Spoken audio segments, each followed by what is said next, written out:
Hello， 大家好，我是大家玩车的好朋友熊仔啊。然后呢，今天呢，我们来拍这台凯越的 625V。为什么要拍这台车？在上个星期的时候，我专门做了一期这个车的一个视频，在它刚刚发布的那天。然后当时我做的原因很简单，就是因为这个车它非常的便宜，它是600级别现在最便宜的一台巡航车。然后呢，我就很想知道凯越它到底能够把这样一台美式的 V2 的大巡航到底能够做的有多么轻巧，多么操控好骑。这次呢，我也是在贵阳的凯越总代这边借到了这台凯越的 625V 的一个实际交付版本啊，就是过去的那些媒体老师他们实际拍的那个车呢是在厂里面拍的，是一个工程样车的一个状态。然后呢，这一台是最后量产的实际交付版本，就是说大家实际买到的车就是跟这台车就是一模一样的了。所以呢，今天呢我们就来看一下这一台最终量产版的凯越 625V 看起来、摸起来、骑起来它到底怎么样。首先呢，我们还是按照惯例啊，来拍一下这个车的一个静态骑乘的一个表现。这台车啊，它作为一台巡航车，它的座高只有700毫米，比其他的巡航还要更矮一些，所以它的实际上手门槛呢，实际也要更低一些。然后呢，坐在上面，我1.78米的身高，体重是68公斤，没有任何的压力，两条腿啊，非常的放松。大家可以看这个角度啊，非常大。然后呢，我实际骑在上面，脚踏的位置呢是比较偏前，但是它并没有像就是有一些大巡航那种做的那么前啊，它还是相对来说就是比较保守的一个位置啊，所以其实你骑起来的话，感觉脚踏的位置还是比较适中。然后呢，整个车把的话呢，它角度也是向下向内收了一些，就是说它整个来说还是相对来说会靠近你的身体一些，整体的姿态呢就还是一个比较放松、比较舒适的一个姿态。然后呢，我骑在上面呢，感觉它的整个坐垫的包裹性啊，因为它的后座这个地方和前座是挨得比较近的，就是它会起到一点点那种靠腰的那种承托的作用，所以其实坐在上面呢，整体的姿态没有什么问题。然后呢，一般给大家拍运动车啊，像仿赛啊这些车，我是不拍后座的。但是巡航车呢，其实很多时候后座还是要坐人的。然后呢，就给大家试一下，看一下这个后座乘坐。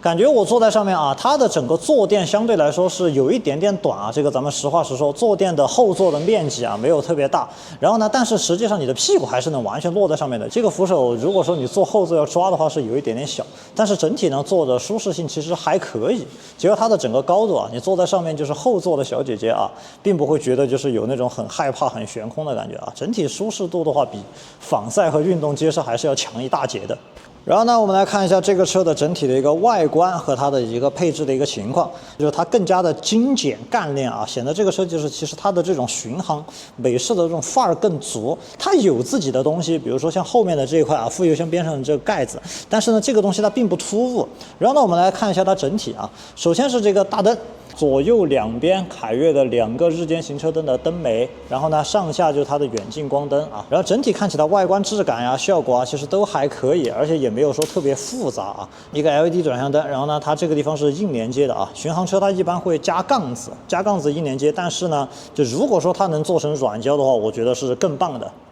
然后在上面这个地方还加了一个小风挡啊，我觉得这个小风挡它做的是这种有一点点就是枪灰色的这种一个颜色，就是它看起来比较协调，然后也并不会很突兀啊，它并不像就是像猪头照那种整个一圆个在这个地方啊会打乱整个车的一个线条节奏，就它像一个小点就在这个地方。然后呢，主要目的是把中间就是仪表和大灯中间空的这块地方给它修饰一下。而油箱这个地方呢，我就要真的着重夸一下凯越啊，为什么夸一下凯越？就是真的。就是有时候有一些车它总是会搞一些奇奇怪怪的设计，比如说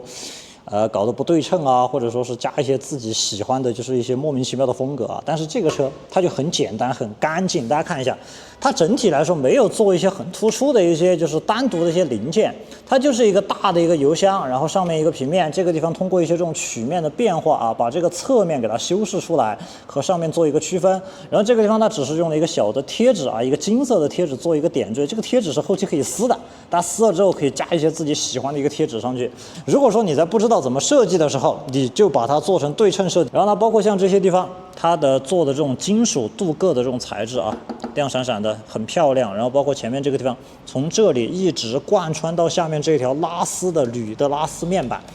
这个面板质感看起来非常的好啊。这一条整个就比那种单纯的你用一个黑白色的条纹贴纸贴在这个上看起来效果要更加的好一些。然后呢，车辆的中后部啊，这个坐垫这个部分啊，坐垫的话其实还是比较软的，它上下是2种材质，这个材质是相对来说比较防滑一些，这个上面还做了一些压印的凯越的 logo， 然后下面呢就是比较传统的一个皮质啊，它加了一些这种黑色的缝线，黑色缝线呢就是你放在上面它就并不会显得就是很跳啊，就感觉它整体的一体性还是比较强的。然后这个地方啊，这个后面这个东西单独提出来说一下啊，我当时在那个视频里面单独说啊，这个是凯越他自己作为一个泥巴佬的一个传承。为什么这么说呢？因为我自己过去也是一个泥巴佬，就它的整个后面这一小块啊，很像那种越野摩托车的一个就是边上的小包围。然后它里面呢实际上是一个副油箱，这个车的油箱非常的大，它的前面主油箱加上后面的副油箱，整个油箱是有20升的一个容积，差不多就是在600级的这个巡航车里面，20升的容积可以说是最大的没有之一啊！当时凯越的宣传片里面是放了就是一群糙老汉子啊，骑着这个车去跑飞铺装路啊，就是其实凯越的目的很明确，就是让这个车在兼顾城市骑行之后呢，还可以进行一个长途的摩旅，所以呢，它把整个油箱的容积做得非常非常的大。然后呢，包括边上这两个地方呢是就是原厂预留的，就是给边包或者说边箱的那个支架预留的位置，就是你在后期的话就直接往这个地方加架子吊装就可以了。这个 LED 的尾灯这两边啊，它也是两边的这个灯加上中间这个主灯啊，然后呢它的整个风格也还是跟前面的主灯就是大灯还是一个相互呼应的一个风格。它的整个仪表啊是一个 TFT 的一个全彩液晶仪表，是一个圆形的，然后呢它这个仪表的形式就相对来说比较复杂啊。大家可以看一下，它里面是做了这种像齿轮状一样的，就是它想给你就是一种那种像那种传统的机械的手表的那种感觉。然后呢，这个它就是一个多功能按键啊，它是大家可以看一下啊，它是可以支持手机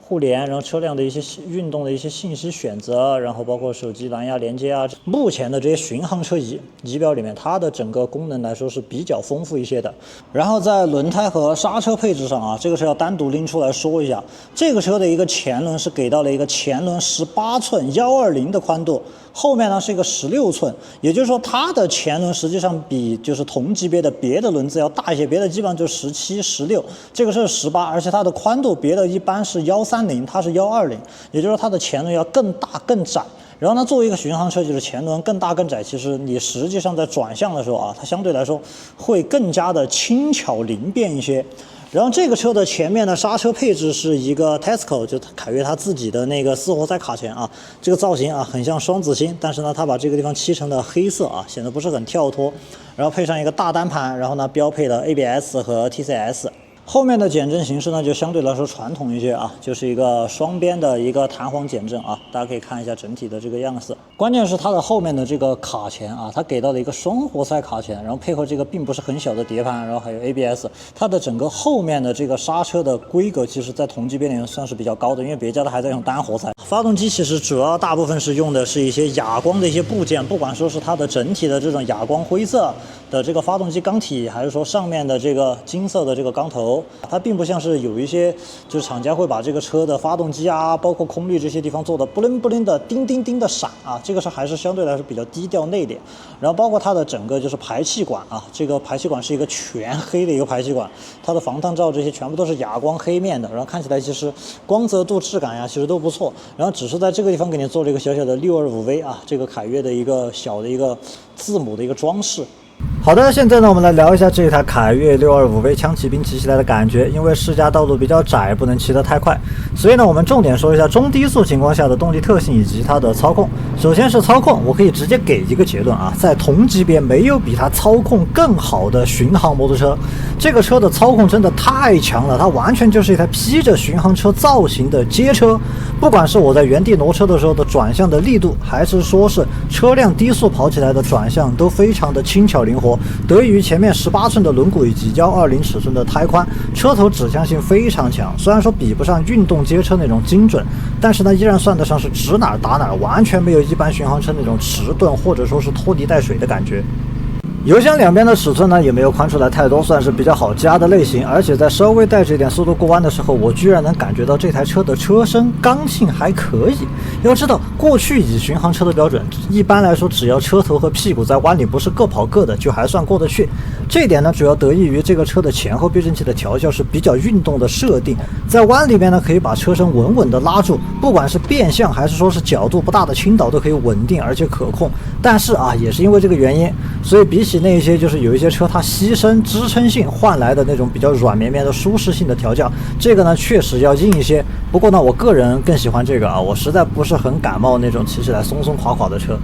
而在另一方面呢，就是动力层面，这个车的发动机作为一台 V2 的机器，结构原因必然会导致它后面的这个缸的散热会困难一些。实际骑下来呢，跟我预期的也差不多。今天的26度的气温，实际跑起来还好，热量基本上可以忽略不计。但是如果你是原地停着等红绿灯的话，确实会感觉到后面这个缸头的热浪在往外涌，主要呢是朝着大腿内侧啊，但是温度还行，可以接受，算不上烫土。